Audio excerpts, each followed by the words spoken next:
Alo. Baba, mbona mnalala kiza? Ni mashetani nyinyi.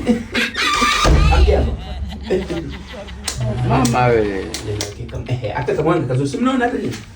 Naongea na Samuel. Yule anajua makandano unamkumbuka? Ndio. Alo Samuel. Zile ng'ombe. Nimekwambia na mimi sipate mwenyewe nichukue Jumapili hii, Jumapili ijayo. Mbona tuone maji yetu? Kwa mnaisije mwenyewe ni mnajisaidiaje? Nyinyi ni wachafu. Mnachoja na kwa chafu. Yupo hapa Samuel anataka kusalimia. Ongea na Samuel. Ungeongea naye kidogo mjomba wako. Ungeongea naye muda mrefu, ongea na mjomba wako. Karum. Mungu nionekanie. Ongea na au msalimie. Watakusalimia baadaye. Haina shida baba.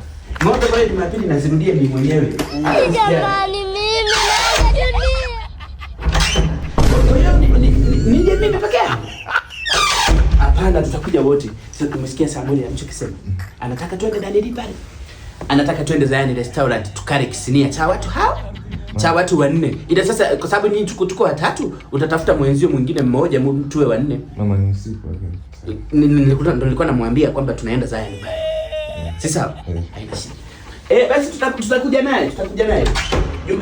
Baadaye tutakuja naye. Hata usijali. Nilisahau mara. Nilisahau. Mungu nionekanie.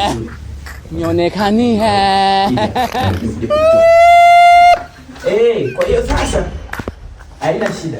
Tutajua tunafanyaje. Sasa unajua kingine nilisahau bado. Nimeondoka na huo unaniangalia, nitaka niweke sebreni kumbe ni la huko.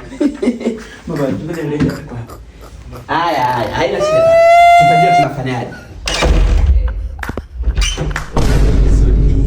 Sasa ndio nilikutegiza tena ninaacha na tatu. Jamani mimi naomba dunia. Nipumzisha. Au kwani mna jambo la kufanya mpaka tusitoke? Ngoja bwana. Mna jambo lolote la kufanya? Mna jambo lolote la kufanya kwamba tusitoke? Mna jambo la kufanya. Basi tutakuja niwafuate tutoke. Ngoja niwazimie. Nijipumzishe. Usiku mwema.